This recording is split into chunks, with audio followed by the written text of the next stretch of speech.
13 ವರ್ಷಗಳ ಬಳಿಕ ನಟ ದರ್ಶನ್ ಜೈಲು ಪಾಲಾಗಿದ್ದಾರೆ. ಎರಡನೇ ಬಾರಿ ಇದು ಜೈಲಿಗೆ ಸೇರ್ತಾ ಇರೋದು. ಪರಪ್ಪನ ಅಗ್ರಹಾರದಲ್ಲಿ ಈಗ ಶಿಫ್ಟ್ ಮಾಡಲಾಗುತ್ತೆ. ಸ್ವಾಮಿ ಕೊಲೆ ಕೇಸಲ್ಲಿ ಪೋರ್ಕಿ ಗ್ಯಾಂಗ್ ಈಗ ಜೈಲು ಸೆರೆವಾಸ. 13 ವರ್ಷದ ಬಳಿಕ ಮತ್ತೆ ದಾಸನಿಗೆ ಸೆರೆವಾಸ ಇರುವಂತದ್ದು. ಜೈಲಿಗೆ ಹೋಗ್ತಾ ಇದ್ದಾರೆ. ದರ್ಶನ್ ಸೇರಿ 4 ಸೆಂಟ್ರಲ್ ಜೈಲಿಗೆ ಶಿಫ್ಟ್ ಮಾಡಲಾಗುತ್ತೆ. ಜುಲೈ 4ರವರೆಗೆ ಕಂಬಿ ಹಿಂದೆ ಡೇವಿಲ್ ಗ್ಯಾಂಗ್ ಇರುವಂಥದ್ದು. ಎಲ್ಲರೂ ಕೂಡ ಅದೇ ಜೈಲಿನಲ್ಲಿ ಇರ್ತಾರೆ ಆರಂಭದಲ್ಲಿ. ಇನ್ನು ನಗುತ್ತಲೇ ಪರಪ್ಪನ ಅಗ್ರಹಾರದತ್ತ ದಚ್ಚು ನಡಿಗೆ ಇರುವಂಥದ್ದು. ಸ್ಮೈಲ್ ಕೊಡ್ತಿದ್ದಾರೆ. ಒಳಗಡೆ ದುಃಖ ಇರುತ್ತೆ, ಬಟ್ ಹೊರಗಡೆ ತೋರಿಸ್ಕೋಬಾರ್ದು ಅಂಥೇಳಿ ಬಾಸ್ ಅಂತಿದ್ದ ಫ್ಯಾನ್ಸ್ಗೆ ಕೈ ಬೀಸಿ ದರ್ಶನ್ ಹೊರಟಿದ್ದಾರೆ. ಸೊ ಅಲ್ಲಿ ಭದ್ರತೆ ಕೂಡ ಒದಗಿಸಲಾಗಿದೆ. ನಟ ದರ್ಶನ್ ಜೈಲು ವಾಸ ಈಗ 13ನೇ ತಾರೀಕಿನ ತನಕ, ಅಂದರೆ ಜುಲೈ 4, 13 ದಿನಗಳ ಕಾಲ. ಜುಲೈ 4ರ ತನಕ ಜೈಲು ವಾಸ ಇರುತ್ತೆ. ಅಂದರೆ 13 ದಿನಗಳ ಕಾಲ, 13 ವರ್ಷಗಳ ಬಳಿಕ.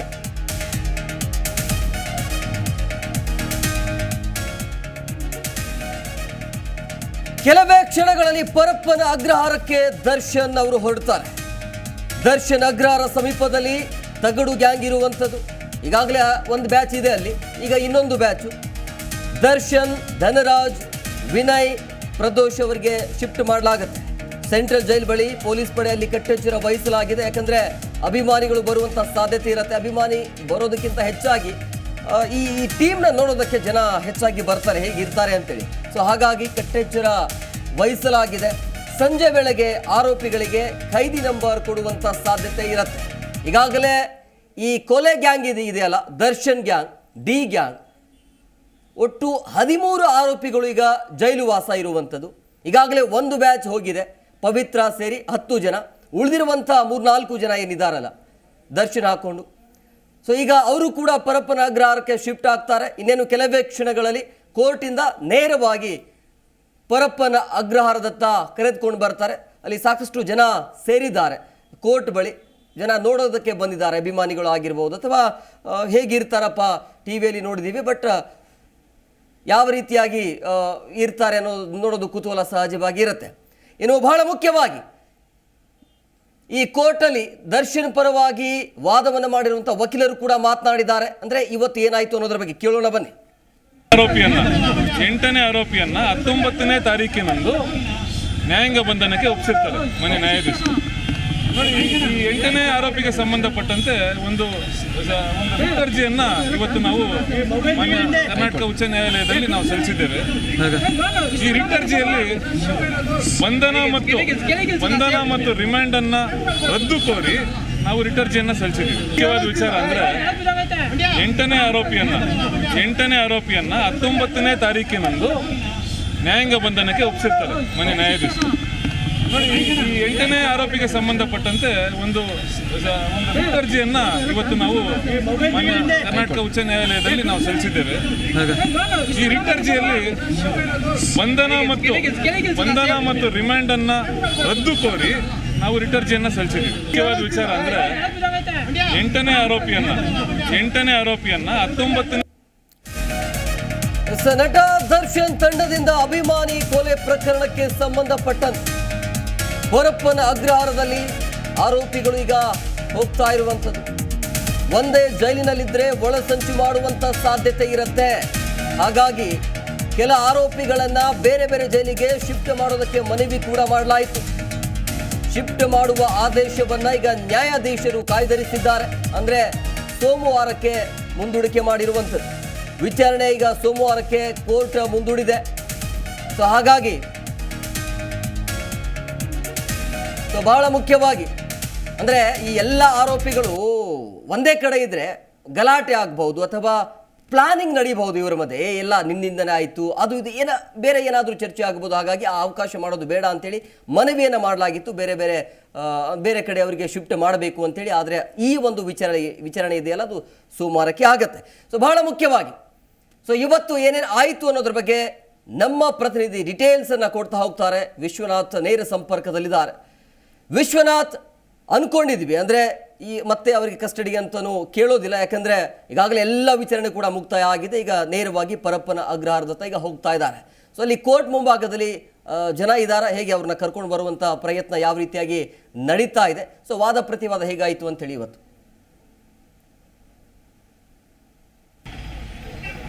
ಹೇಮಕುಮಾರ್, ಈಗಾಗಲೇ ನಟ ದರ್ಶನ್ ಮತ್ತು ಇತರೆ ಆರೋಪಿಗಳು ಟೋಟಲ್ ಆಗಿ 17 ಜನ ಆರೋಪಿಗಳು ಕೂಡ ಇವತ್ತು ಪರಪ್ಪನ ಅಗ್ರಹಾರ ಜೈಲು ಸೇರಿರುವಂಥದ್ದು.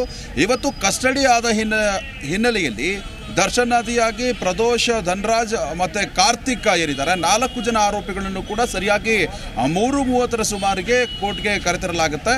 ಕೋರ್ಟ್ಗೆ ಕರೆತಂದು ಅವರನ್ನು ಕೋರ್ಟ್ ಮುಂದೆ ಹಾಜರುಪಡಿಸಲಾಗುತ್ತೆ. ಏನು ವಕೀಲರಾದಂತಹ SPP ಪ್ರಸನ್ನ ಕುಮಾರ್ ಅವರು ಕೂಡ ರಿಮಾಂಡ್ ಅರ್ಜಿಯನ್ನು ಕೂಡ ಕೊಡ್ತಾರೆ. ಅಂತಂದರೆ ಇಲ್ಲಿವರೆಗೂ ಕೂಡ ಯಾವ ರೀತಿಯಲ್ಲಿ ಪ್ರಕರಣದಲ್ಲಿ ಆರೋಪಿಗಳು ಭಾಗಿಯಾಗಿದ್ದಾರೆ ಮತ್ತು ಯಾವ ರೀತಿಯಲ್ಲಿ ಇವರ ಇನ್ವಾಲ್ವ್ಮೆಂಟ್ ಇದೆ ಅನ್ನೋದು ಕೂಡ ಆ ಒಂದು ರಿಮಾಂಡ್ ಅರ್ಜಿಯಲ್ಲಿ ಉಲ್ಲೇಖ ಆಗಿರುತ್ತೆ. ಆ ರಿಮಾಂಡ್ ಅರ್ಜಿಯನ್ನು ಕೂಡ ಕೊಡಲಾಗುತ್ತೆ. ಅದಾದ ಮೇಲೆ ಆ ಜಡ್ಜ್ ಕೂಡ ಕೇಳ್ತಾರೆ. 4 ಆರೋಪಿಗಳಿಗೂ ಕೂಡ ಪ್ರಶ್ನೆಯನ್ನು ಮಾಡ್ತಾರೆ. ಏನಾದರೂ ಪೊಲೀಸರಿಂದ ತೊಂದರೆ ಆಯಿತಾ ನಿಮಗೆ ಅನ್ನೋ ಒಂದು ಪ್ರಶ್ನೆಯನ್ನು ಕೂಡ ಕೇಳ್ತಾರೆ. ಇದಕ್ಕೆ 4 ಜನ ಆರೋಪಿಗಳು ಯಾವುದೇ ರೀತಿಯಾದಂತಹ ತೊಂದರೆ ಕೂಡ ಆಗಿಲ್ಲ ಅಂತ ಕೂಡ ವಿವರಣೆಯನ್ನು ಕೂಡ ಕೊಡ್ತಾರೆ. ಅದಾದ ಮೇಲೆ SPP ಸ್ಟಾರ್ಟ್ ಮಾಡ್ತಾರೆ, ಒಂದು ವಾದವನ್ನು ಕೂಡ ಸ್ಟಾರ್ಟ್ ಮಾಡುವಂಥದ್ದು. ಇನ್ನು ಇದೇ ಸಂದರ್ಭದಲ್ಲಿ ಜಡ್ಜ್ ಕೂಡ ಕೇಳ್ತಾರೆ, ನಿಮಗೆ ಏನಾದ್ರೂ ಮತ್ತೆ ಕಸ್ಟಡಿಗೆ ಬೇಕಂತ. ಯಾಕಂತಂದರೆ ಹೊಸದಾಗಿ ರಿಮಾಂಡ್ ಅರ್ಜಿಯನ್ನು ಸಲ್ಲಿಕೆ ಮಾಡಬೇಕಾಗುತ್ತೆ. ಆದರೆ ಹೊಸದಾಗಿ ರಿಮಾಂಡ್ ಅರ್ಜಿಯನ್ನು ತನಿಖಾಧಿಕಾರಿಗಳು ಸಲ್ಲಿಕೆ ಮಾಡಿಲ್ಲ.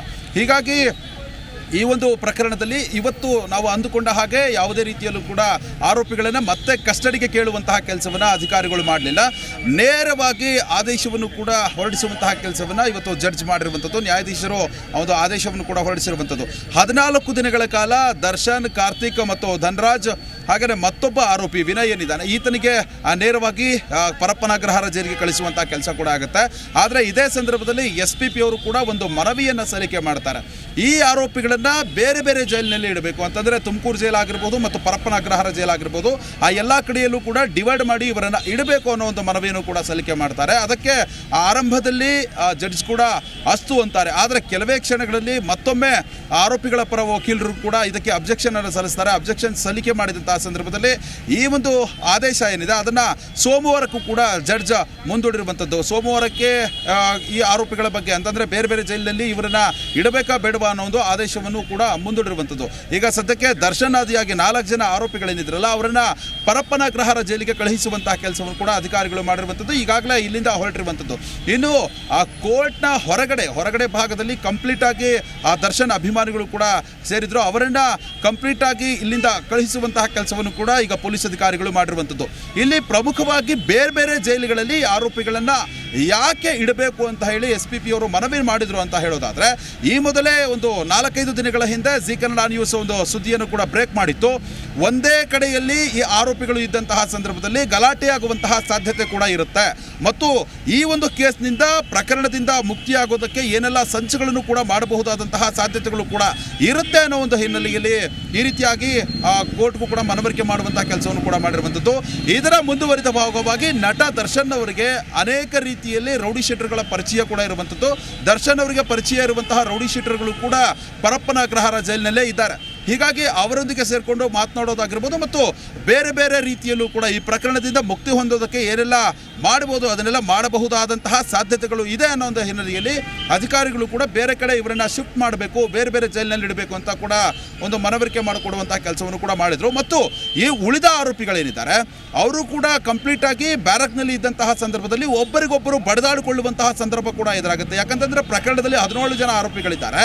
ಒಬ್ಬರ ಮೇಲೆ ಒಬ್ಬರು ದೂರ್ಕೊಳ್ತಾ ಈ ಪ್ರಕರಣಕ್ಕೆ ನೀನೇ ಕಾರಣ ಆದೆ, ನೀನೇ ರೇಣುಕಾಸ್ವಾಮಿಗೆ ಹಿಗ್ಗಮುಗ್ಗ ಥಳಿಸಿದ್ದು, ನಿನ್ನಿಂದಲೇ ಆತ ಮೃತಪಟ್ಟಿದ್ದು ಅನ್ನೋ ಒಂದು ಹಿನ್ನೆಲೆಯಲ್ಲೂ ಕೂಡ ದೊಡ್ಡ ಮಟ್ಟದ ಕಿರಿಕ್ ಮಾಡ್ಕೋಬೋದು ಅನ್ನೋ ಒಂದು ಹಿನ್ನೆಲೆಯಲ್ಲೂ ಕೂಡ ಈ ಆರೋಪಿಗಳನ್ನು ಬೇರೆ ಬೇರೆ ಜೈಲಿನಲ್ಲಿ ಇಡಬೇಕು ಅನ್ನೋ ಒಂದು ನಿರ್ಧಾರಕ್ಕೂ ಕೂಡ ಪೊಲೀಸ್ ಅಧಿಕಾರಿಗಳು ಬಂದಿದ್ದು. ಆದರೆ ಕೋರ್ಟ್ ಈ ಒಂದು ವಿಚಾರಣೆಯನ್ನು ಸೋಮವಾರಕ್ಕೆ ಮುಂದೂಡಿರುವಂಥದ್ದು.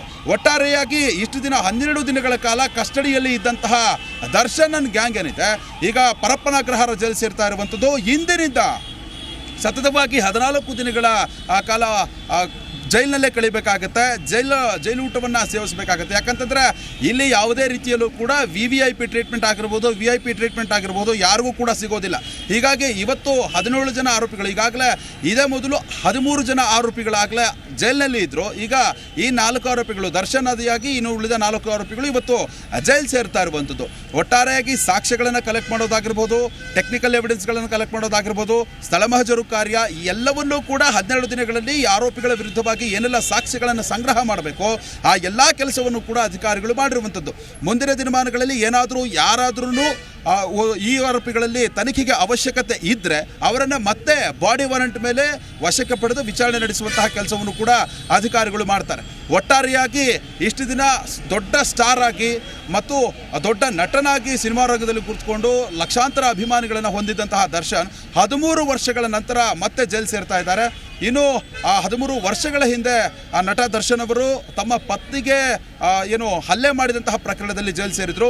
ಅದಾದ ಮೇಲೆ 13 ವರ್ಷಗಳ ನಂತರ ಮತ್ತೆ ಈಗ ಜೈಲು ಸೇರ್ತಾ ಇರುವಂಥದ್ದು ಅವರ ಅಭಿಮಾನಿಗಳು ಮತ್ತು ಚಿತ್ರರಂಗಕ್ಕೆ ನುಂಗಲಾರದ ತುತ್ತಾಗಿರುವಂಥದ್ದು. ಕೆಲವೊಂದು ಬಾರಿ ಇಂತಹ ಘಟನಾವಳಿಗಳು ನಡೆಯುತ್ತೆ, ಆದ್ರೂ ಕೂಡ ನಾವು ನಮ್ಮ ಬಾಸನ್ನು ಬಿಟ್ಟುಕೊಳ್ಳಲ್ಲ ಅನ್ನೋ ಒಂದು ನಿಟ್ಟಿನಲ್ಲಿ ಅಭಿಮಾನಿಗಳು ಮಾತನಾಡ್ತಾ ಇದ್ದಾರೆ. ಆದರೆ ಕಾನೂನು ಎಲ್ಲರಿಗೂ ಕೂಡ ಒಂದೇ, ಹೀಗಾಗಿ ತಪ್ಪು ಮಾಡಿದವರು ಶಿಕ್ಷೆಯನ್ನ ಅನುಭವಿಸಬೇಕು ಅನ್ನೋ ಈಗಾಗಲೇ 13 ವರ್ಷಗಳ ಬಳಿಕ 2ನೇ ಬಾರಿಗೆ ಜೈಲು ಸೆರೆವಾಸ ಇದು. ಬಟ್ ಇದು ಎಲ್ಲ ಒಂದು ಕಡೆ ಅನ್ಸ್ಬಿಡುತ್ತೆ, ಒಬ್ಬ ಸೆಲೆಬ್ರಿಟಿಗೆ ಇದು ಬೇಕಿತ್ತ ಅಂತೇಳಿ. ಮೊದಲ ಕೇಸಲ್ಲಿ ಹೆಂಡತಿಗೆ ಮಾರಣಾಂತಿಕವಾಗಿ ಹಲ್ಲೆ ಮಾಡಿ ಅಲ್ಲಿ ಜೈಲುವಾಸ ಸುಮಾರು 28-29 ದಿನಗಳ ಕಾಲ ಸೆರೆವಾಸ ಅನುಭವಿಸ್ತಾರೆ. ಈಗ ಯಾವನಿಗೆ ಕೊಲೆ ಮಾಡಿ ಮತ್ತೊಮ್ಮೆ ಜೈಲುವಾಸ. ಈಗ ಅವರ ಜೊತೆ ಅವರ ಸಂಪರ್ಕದಲ್ಲಿರುವಂಥದ್ದು ಅಂದರೆ ಸಹಚರರು ಕೂಡ ಜೈಲಿಗೆ ಹೋಗಿದ್ದಾರೆ. ಸಾಕಷ್ಟು ಸಿನಿಮಾಗಳು ಕೂಡ ಕೈಯಲ್ಲಿ ಇತ್ತು. ಸೊ ಅಭಿಮಾನಿ ಬಳಿಗ ಕೂಡ ಚೆನ್ನಾಗಿತ್ತು. ಬಟ್ ಇದೆಲ್ಲವನ್ನ ನೋಡಿದಾಗ ಇದು ಬೇಕಿತ್ತ ಅಂತ ಅನಿಸ್ಬಿಡುತ್ತೆ. ಖಂಡಿತ ಎಂ ಕುಮಾರ್, ಈಗಾಗಲೇ ಅನೇಕ ಸಿನಿಮಾಗಳು ಕೂಡ ದರ್ಶನ್ ಅವರ ಕೈಲಿದ್ವು. ಅನೇಕ ಸಾಲು ಸಿನಿಮಾಗಳಲ್ಲೂ ಕೂಡ ಅವರು ಆ್ಯಕ್ಟ್ ಮಾಡಬೇಕಾಗಿತ್ತು. ಡೆವಿಲ್ ಸಿನಿಮಾ ಕೂಡ 30% ಶೂಟಿಂಗ್ ಆಯಿತು ಅಂತ ಹೇಳಲಾಗ್ತಾ ಇದೆ. ಆದರೆ ಈ ಎಲ್ಲ ಸಂದರ್ಭದಲ್ಲೂ ಕೂಡ ನಿರ್ಮಾಪಕರಿಗೂ ಕೂಡ ಇದು ದೊಡ್ಡ ಮಟ್ಟದ ಲಾಸ್ ಕೂಡ ಆಗುತ್ತೆ. ಅದೇ ರೀತಿಯಾಗಿ ಚಿತ್ರರಂಗದಲ್ಲಿ ಇವರನ್ನು ನಂಬಿಕೊಂಡು ಅನೇಕ ಮಂದಿ ಕೂಡ ಇದ್ದರು. ಅಂದರೆ ಸಿನಿಮಾ ಕಾರ್ಮಿಕರಾಗಿರ್ಬೋದು, ಪ್ರೊಡ್ಯೂಸರ್ಗಳಾಗಿರ್ಬೋದು, ಡೈರೆಕ್ಟರ್ಗಳಾಗಿರ್ಬೋದು, ಆ ಹಣವನ್ನು ಇವ್ರ ಮೇಲೆ ಇನ್ವೆಸ್ಟ್ ಮಾಡೋದಕ್ಕೂ ಕೂಡ ಮುಂದಾಗಿದ್ದರು. ಕೆಲವೊಬ್ಬರಿಗೆ ದರ್ಶನ ಡೇಟ್ಸ್ ಕೂಡ ಕೊಟ್ಟಿದ್ರು. ಅದೇ ರೀತಿಯಾಗಿ ಅಡ್ವಾನ್ಸನ್ನು ಕೂಡ ಪಡೆದುಕೊಂಡಿದ್ದು ಅನ್ನೋ ಮಾಹಿತಿ ಕೂಡ ಇರುವಂಥದ್ದು. ಇವರೆಲ್ಲರಿಗೂ ಕೂಡ ಒಂದು ದೊಡ್ಡ ಮಟ್ಟದ ಆಘಾತ ಮತ್ತು ನಿರಾಸೆ ಎರಡೂ ಕೂಡ ಆಗಿರುವಂಥದ್ದು. ಆದರೆ ಈಗ ಕಾನೂನಿನಲ್ಲಿ ಏನೋ ಅಮಾನುಷ್ಯವಾಗಿ ರೇಣುಕಾಸ್ವಾಮಿಯನ್ನು ಹತ್ಯೆ ಮಾಡಿರುವಂಥದ್ದು ಮತ್ತು ಈ ಒಂದು ಹಲ್ಲೆಯ ವಿಡಿಯೋಗಳು ಮೊಬೈಲ್ನಲ್ಲೂ ಕೂಡ ರೆಕಾರ್ಡ್ ಆಗಿದೆ. ಅದೇ ರೀತಿಯಾಗಿ CCTV ಫೋಟೇಜ್ಗಳೇನಿದೆ ಅದರಲ್ಲೂ ಕೂಡ ಲಭ್ಯ ಆಗಿರುವಂಥದ್ದು. ಈ ಫೋಟೇಜ್ಗಳನ್ನು ನೇರವಾಗಿ ಮುಖ್ಯಮಂತ್ರಿಗಳಿಗೆ ತೋರಿಸುವಂತಹ ಕೆಲಸವನ್ನು ನಗರ ಪೊಲೀಸ್ ಆಯುಕ್ತರಾದಂತಹ ದಯಾನಂದ್ ಅವರು ಕೂಡ ಮಾಡಿದರು. ಹೀಗಾಗಿ ಮುಖ್ಯಮಂತ್ರಿಗಳು ಕೂಡ ಖಡಕ್ಕಾಗಿ ಸೂಚನೆಯನ್ನು ಕೂಡ ಕೊಟ್ಟಿದ್ದರು. ಈ ಪ್ರಕರಣದಲ್ಲಿ ಯಾರ್ಯಾರಿದ್ದಾರೆ ಅವ್ರನ್ನೆಲ್ಲರನ್ನೂ ಕೂಡ ಒದ್ದು ಒಳಗೆ ಹಾಕಿ ಅನ್ನೋ ಒಂದು ಸೂಚನೆಯನ್ನು ಕೂಡ ಕೊಟ್ಟಿದ್ದರು. ಹೀಗಾಗಿನೇ ಇಷ್ಟೊಂದು ಸ್ಟ್ರಿಕ್ಟ್ ಆಗಿ ಈ ಒಂದು ಕೇಸನ್ನು ತೆಗೆದುಕೊಂಡಿದ್ರು ಪೊಲೀಸರು. ಸಾಕ್ಷ್ಯಾಧಾರಗಳನ್ನು ಕಲೆಕ್ಟ್ ಮಾಡಿಕೊಂಡ್ರು. ನಿರಂತರವಾಗಿ ಎಲ್ಲ ಕಡೆಗಳಲ್ಲೂ ಕೂಡ ಸ್ಥಳಮಹಜರು ಮಾಡುವಂತಹ ಕೆಲಸ ಆಯಿತು. ಅದರಲ್ಲೂ ಕೂಡ ಪ್ರಮುಖವಾಗಿ DNA ಪರೀಕ್ಷೆ ಮಾಡಲಾಯಿತು. ಈ ಎಲ್ಲ ಎಂದಲ್ಲೂ ಕೂಡ ತನಿಖೆಯನ್ನು ನಡೆಸಿದಂತಹ ಸಂದರ್ಭದಲ್ಲಿ ಅನೇಕ ರೀತಿಯಲ್ಲಿ ಸಾಕ್ಷ್ಯಾಧಾರಗಳು ಕೂಡ ಸಿಕ್ಕಿರುವಂಥದ್ದು. ಇನ್ನು ಈ ಒಂದು ಪ್ರಕರಣದಲ್ಲಿ ಅನೇಕ ಕಿಡ್ನಾಪ್ ಮತ್ತು ಕೊಲೆ ಪ್ರಕರಣ ದಾಖಲಾಗಿತ್ತು. ಮತ್ತೆ ಅಡಿಷನಲ್ ಆಗಿ ಕೆಲವೊಂದು ಸೆಕ್ಷನ್ಗಳನ್ನು ಕೂಡ ದಾಖಲು ಮಾಡಿಕೊಳ್ಳಲಾಯಿತು. ಹೀಗಾಗಿ ಈ ಪ್ರಕರಣದಿಂದ ಆರೋಪಿಗಳು ಅಷ್ಟು ಸುಲಭವಾಗಿ ಹೊರಗಡೆ ಬರೋದಕ್ಕೆ ಆಗೋದೇ ಇಲ್ಲ ಅನ್ನೋ ಒಂದು ಮಾತುಗಳು ಕೂಡ ಇರುವಂಥದ್ದು. ಕನಿಷ್ಠ ಪಕ್ಷ ಜೀವಾವಧಿ ಶಿಕ್ಷೆ ಅಥವಾ 7 ವರ್ಷದವರೆಗೂ ಕೂಡ ಶಿಕ್ಷೆ ಆಗುವಂತಹ ಸಾಧ್ಯತೆ ಕೂಡ ಇರುತ್ತೆ. ಇನ್ನು ಚಾರ್ಜ್ ಶೀಟ್ ಸಲ್ಲಿಕೆ ಏನು ಮಾಡ್ತಾರೆ ಅದರ ಆಧಾರದ ಮೇಲೂ ಕೂಡ ಇವರಿಗೆ ಯಾವ ಮಟ್ಟಕ್ಕೆ ಶಿಕ್ಷೆ ಆಗುತ್ತೆ ಮತ್ತು ಸಾಕ್ಷ್ಯಾಧಾರಗಳನ್ನು ಯಾವ ರೀತಿಯಾಗಿ ಒದಗಿಸಲಾಗುತ್ತೆ ಮತ್ತು ಆ ಸಾಕ್ಷ್ಯಾಧಾರಗಳಲ್ಲಿ ಎಷ್ಟು ಸತ್ವ ಇದೆ ಅನ್ನೋ ಒಂದು ಹಿನ್ನೆಲೆಯಲ್ಲೂ ಕೂಡ ಇವರ ವಿರುದ್ಧವಾಗಿ ಕೋರ್ಟ್ ಯಾವ ರೀತಿಯಾದಂತಹ ಶಿಕ್ಷೆಯನ್ನು ಪ್ರಕಟ ಮಾಡುತ್ತೆ ಅನ್ನೋದನ್ನು ಕೂಡ ಕಾದು ನೋಡಬೇಕಾಗಿದೆ. ಒಟ್ಟಾರೆಯಾಗಿ ಈ ದರ್ಶನ್ ಅಂಡ್ ಗ್ಯಾಂಗ್ ಏನಿದೆ ರೇಣುಕಾಸ್ವಾಮಿಯನ್ನು ಅಮಾನುಷವಾಗಿ ಕೊಲೆ ಮಾಡಿ ಈಗ ಜೈಲಿನಲ್ಲಿ ಮುದ್ದೆ ಮುರಿಯುವಂತಹ ಪರಿಸ್ಥಿತಿಗೆ ಬಂದಿರುವಂಥದ್ದು. Hemakumar, okay, thank you Vishwanath ನಿಮ್ಮೆಲ್ಲ ಡೀಟೇಲ್ಸ್ಗಾಗಿ. 14 ದಿನಗಳ ಕಾಲ ನಟ ದರ್ಶನ್ ಜೈಲಿನಲ್ಲೇ ಇರಬೇಕಾಗತ್ತೆ, ಜೈಲೇ ಗತಿ ಆಗತ್ತೆ. ಇಡೀ ಟೀಮ್ ಅಂದರೆ ಈ ಡಿ ಗ್ಯಾಂಗ್ ಏನಿದೆಯಲ್ಲ ಪರಪ್ಪನ ಅಗ್ರಹಾರದಲ್ಲಿ ಇರುವಂಥದ್ದು 14 ದಿನಗಳ ಕಾಲ. ಅಂದರೆ ಇವತ್ತಿನಿಂದ 14 ದಿನ, ಮುಂದಿನ ತಿಂಗಳು 4ನೇ ತಾರೀಕಿನ ತನಕ ಮುಂದೇನಾಗಬಹುದು ಅನ್ನುವಂಥ ಎಲ್ರಿಗೂ ಇರುವಂಥ ಕುತೂಹಲ. ಈ 4ನೇ ತಾರೀಕು ಆದ ನಂತರ ನ್ಯಾಯಾಧೀಶರ ಮುಂದೆ ಕರ್ಕೊಂಡು ಹೋಗ್ತಾರೆ. ಅಲ್ಲಿ ಏನಾದರೂ ವಿಚಾರಣೆ ಮಾಡುವಂಥ ಏನಾದರೂ ಸಾಧ್ಯತೆ ಇತ್ತು ಅಂತಂದರೆ ಮತ್ತೆ ಕಸ್ಟಡಿಗೆ ಕೇಳಬಹುದು. ಅದು ಬಿಟ್ಟರೆ ಮುಂದೆ ಪ್ರಕ್ರಿಯೆ ಹೇಗಿರುತ್ತೆ ಅಂತಂದರೆ ಅವರನ್ನು ಹೊರಗಡೆ ತರೋದಕ್ಕೆ ದರ್ಶನ್ ಪರವಾಗಿರುವಂಥ ವಕೀಲರು ಅವರ ಪ್ರಯತ್ನವನ್ನು ಅವರು ಮಾಡ್ತಾರೆ. ಸೊ ಈ ರೀತಿಯ ಪ್ರೊಸೆಸ್ ಇರುತ್ತೆ ಮುಂದೆ. ಈಗ 2ನೇ ಬಾರಿಗೆ ನಟ ದರ್ಶನ್ ಜೈಲು ಪಾಲಾಗ್ತಾ ಇರುವಂಥದ್ದು 2011ರಲ್ಲಿ ಹೆಂಡತಿಯನ್ನು ಹೊಡೆದು ಮಾರಣಾಂತಿಕವಾಗಿ ಹಲ್ಲೆ ಮಾಡಿ ಜೈಲನ್ನು ಅನುಭವಿಸಿದ್ರು. ಈಗ ಮತ್ತೆ ಕೊಲೆ ಮಾಡಿ ಮತ್ತೆ ಜೈಲಿಗೆ ಹೋಗ್ತಾ ಇರುವಂಥದ್ದು. ಕೋರ್ಟ್ಗೆ ದರ್ಶನ್ ಕರೆದೊಯ್ಯುವಾಗ ಗಲಾಟೆ ಕೂಡ ಆಗಿದೆ. ಬಾಲ ಬಿಚ್ಚಿದ ದರ್ಶನ್ ಫ್ಯಾನ್ಸ್ಗೆ ಲಾಠಿ ರುಚಿ ಕೂಡ ಪೊಲೀಸ್ನವರು ತೋರಿಸಿದ್ದಾರೆ. ಅಭಿಮಾನಿಗಳನ್ನ ಪೊಲೀಸರು ಅಟ್ಟಾಡಿಸಿದ್ದಾರೆ. ಬಾಸ್ ಬಾಸ್ ಅಂತ ಹೇಳಿ ಗಲಾಟೆ ಮಾಡ್ತಾ ಇದ್ರು ಅಭಿಮಾನಿಗಳು. ಇವಾಗಲೂ ಕೂಡ ಫ್ಯಾನ್ಸ್ಗಳಿದ್ದಾರೆ ಅಂತಂದರೆ ಆ ಅಭಿಮಾನಿಗಳಿಗೆ ಇರಬಾರ್ದು ಅಂತೇನಿಲ್ಲ. ಬಟ್ ಯಾವ ಕೆಲಸದಲ್ಲಿ, ಯಾವ ಪ್ರಕರಣದಲ್ಲಿ ಆತನನ್ನು ಅರೆಸ್ಟ್ ಮಾಡಲಾಗಿದೆ, ಯಾವ ಪ್ರಕರಣದಲ್ಲಿ ಈಗ ಜೈಲು ಪಾಲಾಗ್ತಿದ್ದಾರೆ ಅನ್ನೋದು ಅಭಿಮಾನಿಗಳಿಗೆ ಗೊತ್ತಿರಬೇಕಾಗತ್ತೆ. ಸಹಜವಾಗಿ ಅಭಿಮಾನ ಇರುತ್ತೆ, ಆದರೆ ಇಂಥ ಪ್ರಕರಣದಲ್ಲಿ ನೋಡಿ ಯಾವ ರೀತಿಯಾಗಿ ಜನಸಾಗರ ಇದೆ ಅಂತೇಳಿ. ಈಗ ಪೊಲೀಸ್ ಠಾಣೆಯಿಂದ ಅಲ್ಲಿಂದ ನೇರವಾಗಿ ಕೋರ್ಟ್ಗೆ ಕರೆದುಕೊಂಡು ಹೋಗುವಂಥ ಸಂದರ್ಭದಲ್ಲಿ ಅವರ ಹಿಂದೆನೆ, ಅಂದರೆ ಆ ವ್ಯಾನ್ ಹಿಂದೆನೆ ಜನ ಓಡಾಡ್ತಾ ಇದ್ದಾರೆ. ಅಂದರೆ ಅವರ ಅಭಿಮಾನಿಗಳು ಬಿಟ್ಟು ಬೇರೆ ಯಾರು ಏನು ಇರೋದಿಲ್ಲ.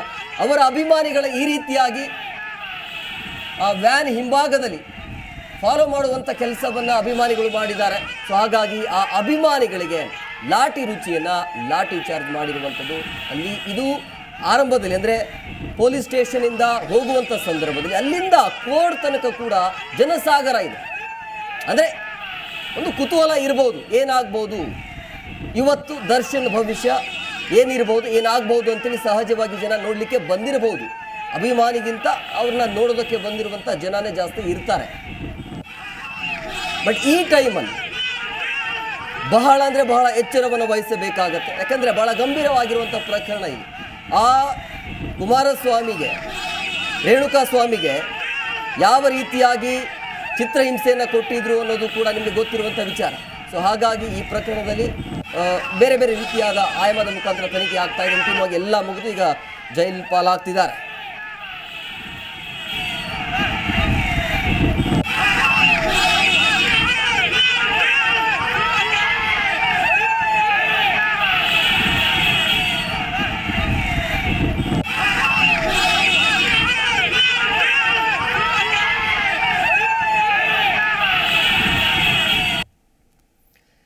ಈ ಬಗ್ಗೆ ಮತ್ತಷ್ಟು ಮಾಹಿತಿ ನೀಡ್ತಾರೆ ನಮ್ಮ ಪ್ರತಿನಿಧಿ ಯಶೋಧ, ನೇರ ಸಂಪರ್ಕದಲ್ಲಿದ್ದಾರೆ. ಯಶೋಧ, ಈಗ ಇವತ್ತು ದರ್ಶನ್ ಆ್ಯಂಡ್ ಟೀಮ್ ಜೈಲು ಪಾಲಾಯಿತು.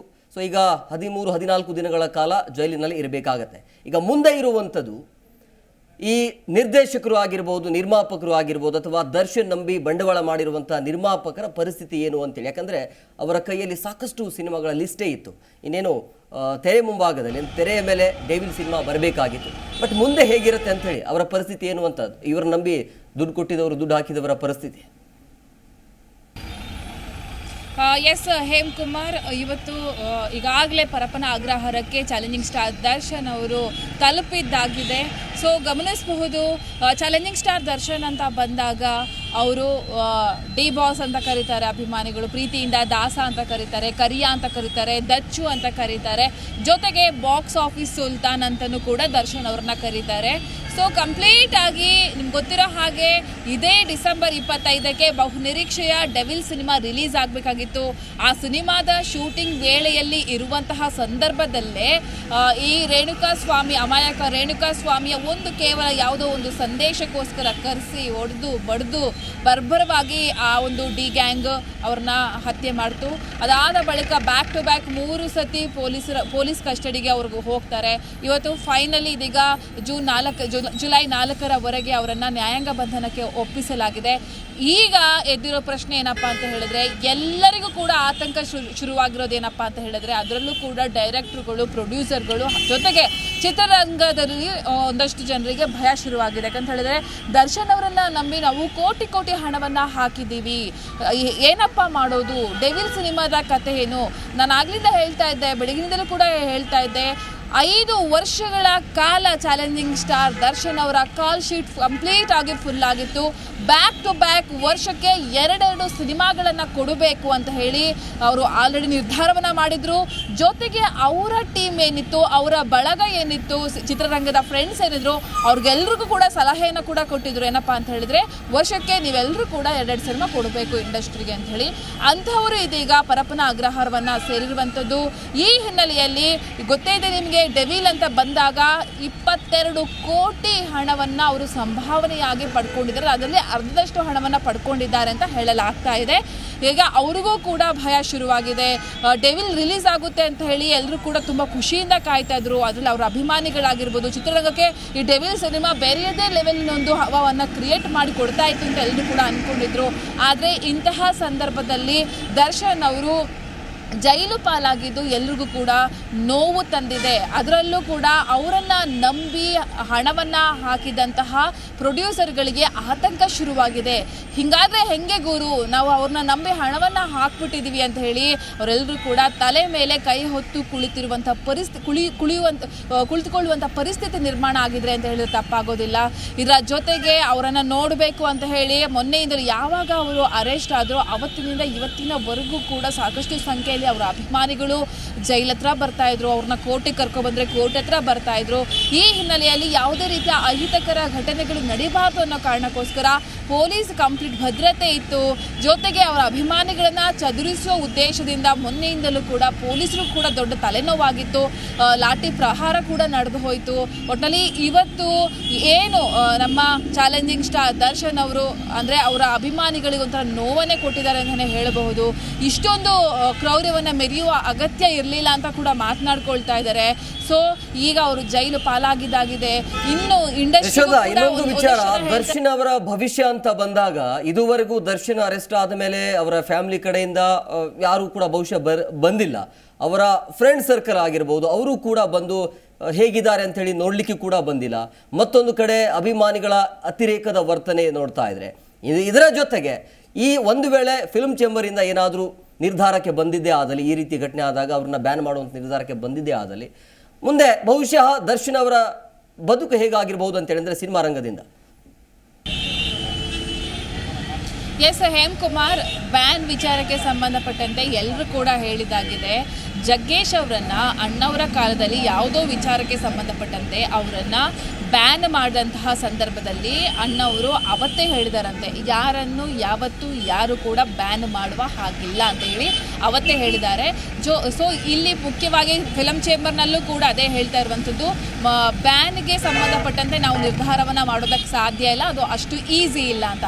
ಅದರ ಜೊತೆಗೆ ಮತ್ತೊಂದು ಮುಖ್ಯವಾದ ವಿಚಾರ ಏನಪ್ಪ ಅಂತ ಹೇಳಿದ್ರೆ, ಅವರ ಸುತ್ತಮುತ್ತ ಇದ್ದವರು ಅಥವಾ ಎಲ್ಲರೂ ಕೂಡ ನಮ್ಮ ಪ್ರಪಂಚನೇ ಅವರು ಅಂತ ಹೇಳ್ತಾ ಇದ್ರು. ದರ್ಶನ್ ಅವರು ಅಂತ ಹೇಳ್ತಾ ಇದ್ರು, ದರ್ಶನ್ ಅವರಂದ್ರೆ ನಮಗೆ ಬಾಸ್ ಅಂತ ಹೇಳ್ತಾ ಇದ್ರು, ದರ್ಶನ್ ಅವರಂದ್ರೆ ನಮ್ಮ ಅಣ್ಣ ಅಂತ ಹೇಳ್ಕೊಂಡು ತಿರುಗಾಡಿದವರು ಯಾರು ಕೂಡ ಮಾತನಾಡ್ತಿಲ್ಲ, ಯಾರು ಕೂಡ ಯಾಕೆ ಮಾತಾಡಿದ್ರೆ ಎಲ್ಲ ಮೌನವಾಗಿದ್ದಾರೆ ಅಂತ ಹೇಳ್ತಾರೆ.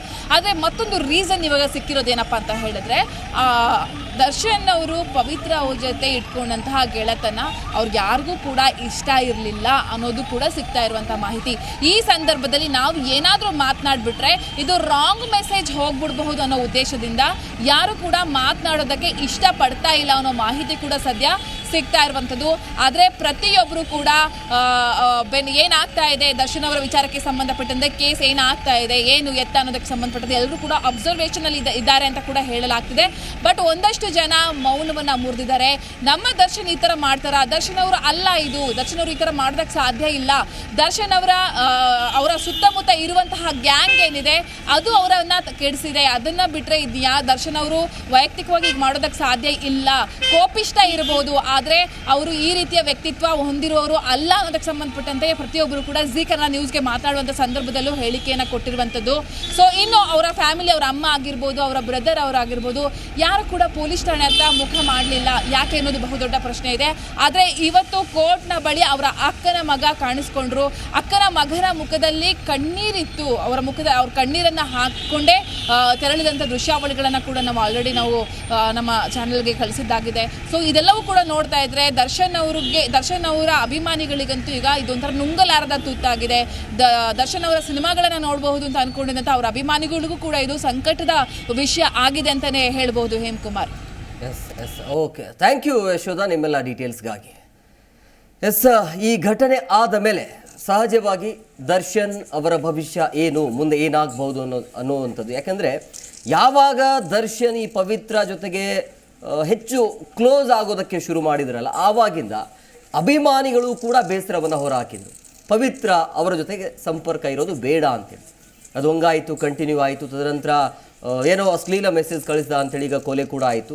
ಈಗ ಪವಿತ್ರ ಅವರಿಂದಲೇ ದರ್ಶನಿಗ ಜೈಲುವಾಸ ಅನುಭವಿಸುವಂಥ ಪರಿಸ್ಥಿತಿ ಬಂದಿದೆ. ಸೊ ಹಾಗಾಗಿ ಮುಂದಿನ ದಿನಮಾನಗಳಲ್ಲಿ ದರ್ಶನ್ ಅವರನ್ನೇ ನಂಬಿರುವಂಥ ಅಭಿಮಾನಿ ಬಳಗ ಇದೆಯಲ್ಲ, ಅದು ಸ್ವಲ್ಪ ಮಟ್ಟಿಗೆ ದೂರ ಆಗುವಂಥ ಎಲ್ಲ ಸಾಧ್ಯತೆ ಕಂಡು ಬರ್ತಾ ಇದೆ.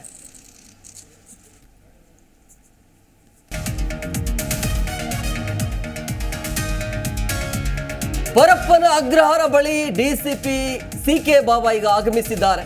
ಬೆಂಗಳೂರು ಆಗ್ನೇಯ ವಿಭಾಗದ ಡಿಸಿ ಈಗ ಅಲ್ಲಿ ಭೇಟಿಯನ್ನು ಕೊಟ್ಟಿರುವಂಥದ್ದು. ಅಂದರೆ ಯಾವ ರೀತಿಯಾಗಿ ಭದ್ರತೆ ನೀಡಲಾಗಿದೆ, ಕಟ್ಟೆಚ್ಚರ ಇದೆ ಅನ್ನೋದ್ರ ಬಗ್ಗೆ. ಸೆಂಟ್ರಲ್ ಜೈಲ್ ಬಳಿ ಪೊಲೀಸ್ ಪಡೆ ಕಟ್ಟೆಚ್ಚರ ವಹಿಸಲಾಗಿದೆ. ಅಹಿತಕರ ಘಟನೆ ಆಗದಂತೆ ಮುನ್ನೆಚ್ಚರಿಕೆ ಕ್ರಮವನ್ನು ವಹಿಸಲಾಗಿದೆ. ಅಭಿಮಾನಿಗಳು ಗಲಾಟೆ ಮಾಡುವಂಥ ಸಾಧ್ಯತೆ ಹೆಚ್ಚಾಗಿರುತ್ತೆ. 2 ACP, 8 ಮಂದಿ ಇನ್ಸ್ಪೆಕ್ಟರ್, 10ಕ್ಕೂ ಹೆಚ್ಚು ಸಬ್ ಇನ್ಸ್ಪೆಕ್ಟರ್ಗಳ ನಿಯೋಜನೆ ಮಾಡಲಾಗಿದೆ.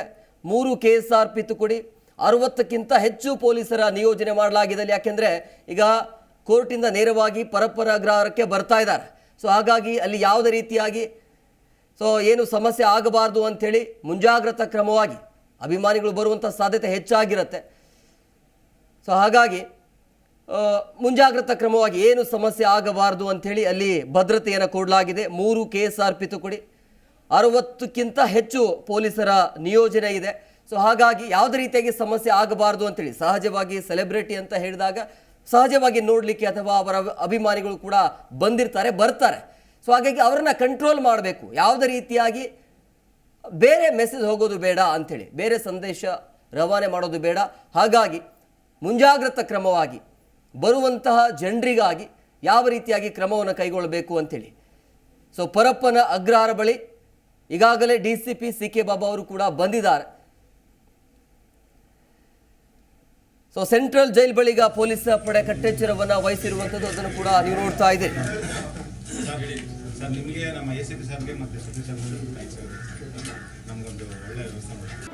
ಜಿ ಕನ್ನಡ ನ್ಯೂಸ್ ಈಗ ನಿಮ್ಮ ಮನೆಯಲ್ಲೇ ನೋಡಿ. ಎಲ್ಲ ಕೇಬಲ್ಗಳಲ್ಲಿ ಈಗ ಲಭ್ಯ. Sun Direct 292, Jio TV 1334, U digital 162, city cable 51, GTPL 17, Abhishek cables 821, rock line telecommunication 51, Shri Basaveshwara number 60, Vinayaka digital number 53, in digital number 896ರಲ್ಲಿ. ನಿಮ್ಮಿಸ್ತದ ಜಿ ಕನ್ನಡ ನ್ಯೂಸ್ ನೋಡಿ ಆನಂದಿಸಿ.